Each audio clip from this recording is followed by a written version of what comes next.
दिल्ली में घुसते थे तो वहां पर कूड़े का पहाड़ था। एक बार वहां से क्या खबर आई, कह रहे हैं कि उबर टैक्सी जो है वो कूड़े के पहाड़ के नीचे दब के मर गए। वहां पे 2 लोग, ड्राइवर एंड पैसेंजर। और वो पहाड़ नहीं था कि पहाड़ पर कूड़ा पड़ा हो, नहीं, वो कूड़ा डलता डलता पहाड़ बन गया। मतलब पहाड़ी क्रिएटेड बाय कूड़ा इटसेल्फ, उसमें सड़कें भी बन गई और उसमें लोग गाड़ियां घुमा रहे हैं।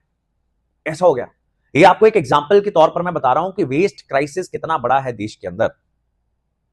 सिंगल यूज प्लास्टिक 10 बार सरकारें बैन कर चुकी हैं, बट असल में वो होती नहीं है। We all are using single use plastic, है ना। लिफाफे प्लास्टिक के ना मिले तो बिल्कुल मजा नहीं आता देश के लोगों को।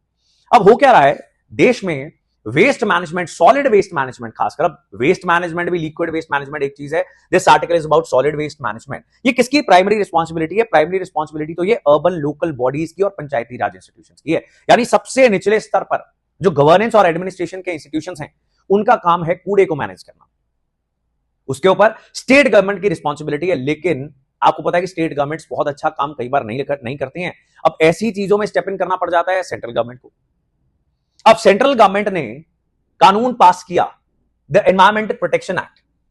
Environment protection act 1986। वो किस अधिकार से पास किया? बिकॉज आपका तो अधिकार नहीं था, बिकॉज इंटरनेशनल एग्रीमेंट्स हैं ऑन वेस्ट मैनेजमेंट, और गवर्नमेंट ऑफ इंडिया चाहे स्टेट का सब्जेक्ट हो, चाहे सेंटर का हो, चाहे कॉन्करेंट लिस्ट में सब्जेक्ट हो, इंटरनेशनल एग्रीमेंट्स पूरे करने के लिए कोई भी कानून पास कर सकती है। और सरकार ने एनवायरमेंट प्रोटेक्शन एक्ट 1986 और उसके तहत सॉलिड वेस्ट मैनेजमेंट रूल्स 2026 जो लेटेस्ट नोटिफाई किए, वो नोटिफाई कर दिए कि कूड़ा कैसे मैनेज देश के अंदर किया जाएगा।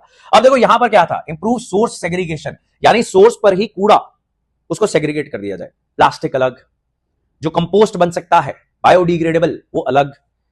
तो इस तरीके से सोर्स पर अगर सेग्रीगेशन नहीं होगी, अब सारा शहर जो है वो ऐसा करता नहीं है। इसमें प्राइम मिनिस्टर नरेंद्र मोदी, अमिताभ बच्चन ने सबने ऐड में आके क्या बोला हमसे, कह रहे हैं कि घर में गीला कूड़ा और सूखा कूड़ा अलग करें। किसी ने नहीं सुना, कह रहे हम तो नहीं करेंगे, खुद कर लो। और शहर के ही किसी कोने में फिर पहाड़ लग गया तो कह रहे सरकार कुछ करती नहीं है।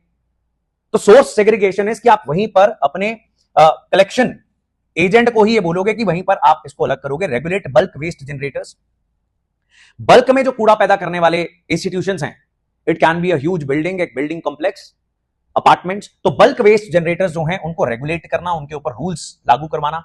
Promote scientific processing, scientific processing जिसमें क्या होता है, इंसिनरेशन होती है, और इंसिनरेशन इज वन मेथड, और भी बहुत सारे मेथड्स हैं। मतलब जिस नेचर का कूड़ा है उस अकॉर्डिंग जो भी साइंटिफिकली बेस्ट टेक्निक है कूड़े को मैनेज करने की, उसको कंपोस्ट में तब्दील करना है या फिर उससे बिजली बनानी है, वेस्ट टू एनर्जी बन जाती, बिजली बना देते हैं। इंदौर जो देश का सबसे साफ शहर है, they are also generating electricity from their waste.